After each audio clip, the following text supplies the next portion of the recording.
Donc ça, ce sont vos cartes de prothèse, Leslie. Oui, c'est ça.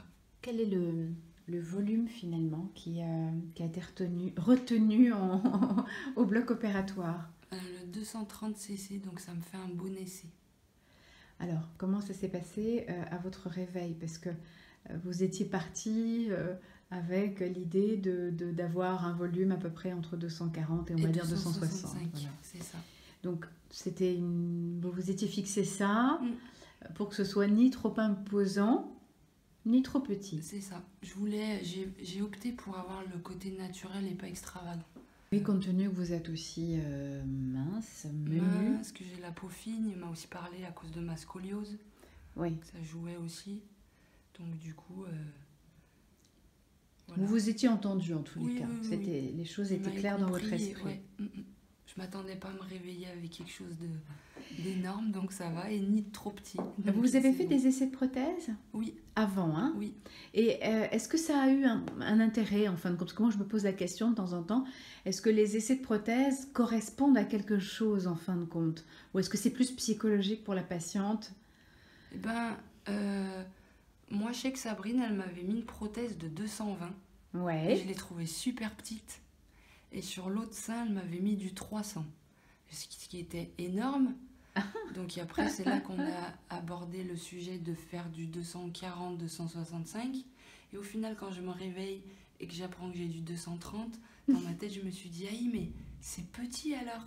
Et au final, c'est vraiment la taille parfaite que j'avais imaginée dans ma tête par rapport à ma morphologie. Je trouve qu'il a bien vu ce qu'il fallait. Ouais. Parce que je suis quand même une fille qui est venue avec un petit 80A. Et je me réveille quand même avec une poitrine où je fais du C. Donc même si en effet c'est encore bien figé, rigide, gonflé, boursouflé, on voit quand même le résultat que ouais, ça y est, j'ai des seins d'une femme, quoi. J'ai plus mes petites seins de la petite ado, ils se sont arrêtés de pousser. donc ouais, j'étais quand même contente. J'ai la petite larme qui est tombée. C'est vrai? Ah ouais, c'est ouais. Alors plutôt aujourd'hui, parce que je crois que le premier jour, ça a été un petit peu express, parce que vous aviez dû partir sous la douche, donc vous vous êtes pas bien rendu compte. Pas bien rendu compte. Aujourd'hui, vous avez eu votre dernier contrôle post-opératoire, puisque vous partez demain matin tôt. Donc aujourd'hui, vous avez eu le temps de... Oui, je me suis bien regardée, j'étais plusieurs fois me regarder dans la glace. Et ouais, j'ai la larme qui a coulé, parce que c'était vraiment un complexe très important. C'est vrai? Ouais. Parce que vous avez quel âge, Leslie? 31 ans. Et ça fait combien de temps finalement que vous y pensez à ça? Que je suis complexée déjà, ça fait bien 15 ans. 15 ans? Ouais. Après, que ça vous gêne? Oui. Ouais. Et après, me faire opérer, j'ai bien attendu 10 ans quand même. Pour quelle raison? Pour une question de je voulais voir doute? Non, je voulais voir si avec le temps, en fait... en grandissant dans mon corps de femme, si j'allais réussir à m'accepter comme j'étais. Oui. Et j'y suis pas arrivée. Voilà. Et ça, vous le saviez, vous, qu'elle avait ce complexe? Oui.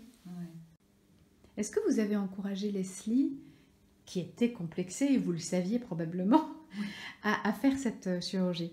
Je ne l'ai pas encouragée, mais je ne l'ai pas dissuadée non plus. Je comprenais. Il fallait que ça vienne d'elle, qu'elle me dise, voilà, je suis décidée et... Donc je laissais faire. Et quand elle a pris cette décision, surtout peut-être motivée quand même parce que vous-même vous l'aviez fait. Exactement. Et qu'elle vous accompagnait quand vous l'avez fait. Est-ce que vous étiez contente qu'elle fasse ce choix? Ah oui, tout à fait. Je vois, elle a changé. Hein. C'est vrai? Ouais, elle a un visage qui... Ouais, quand elle se regarde à la glace, c'est différent. Ouais. En fait, c'est vrai qu'on a toujours tendance un peu à minimiser l'impact parce que on dit toujours c'est de la chirurgie esthétique. Hein. Mais finalement, c'est pas rien. Non, c'est pas rien. Quand on a un vrai complexe, c'est très important. Ah ouais. Moi, je l'ai depuis des années. Je l'ai eu. Je l'ai plus. J'ai eu depuis des années, donc je l'ai comprise tout de suite. Hein. Et vous avez attendu un moment quand même pour vous faire opérer? J'ai attendu plus de 25 ans. Hein. Et pourquoi aussi d'ailleurs aviez-vous attendu aussi longtemps? Eh ben déjà quand mon ex n'était pas d'accord. Oui, voilà. Donc voilà. Donc maintenant j'ai pris ma décision et je l'ai fait. Donc maintenant, Leslie, est-ce que vous avez l'impression déjà d'être, non pas quelqu'un d'autre, parce qu'évidemment que vous n'êtes pas quelqu'un d'autre, mais est-ce que vous sentez déjà certains changements Oui, je me trouve plus femme. Avant, j'avais pas cette sensation d'être une femme, parce que pour moi, j'avais pas les atouts d'une femme, vu que j'avais pas la poitrine. Moi, j'avais l'impression que mes seins s'étaient arrêtés quand j'avais 14 ans. Donc, du coup, pour se plaire en tant que femme, c'est très compliqué. Il y a plein de vêtements que je me permettais pas de mettre parce que c'était pas beau, puisque ça me renvoyait. Enfin, c'était un tout, quoi. Et là, je me sens mieux. Et en fin de compte, ça change beaucoup de choses. Ouais. Ça change probablement justement la manière dont vous allez vous habiller, dont vous vous habillerez, dont vous allez sans doute vous mouvoir, vous déplacer, vous positionner. Puis la confiance en soi, Mais voilà, l'estime de soi. exactement. Mais est-ce que ça, vous l'aviez envisagé avant? Est-ce que vous saviez quels seraient les impacts d'une chirurgie de cette nature-là, d'une augmentation mammaire? Je pensais pas que ça allait m'atteindre à ce point-là. Oui, parce que vous êtes très émue, je le vois.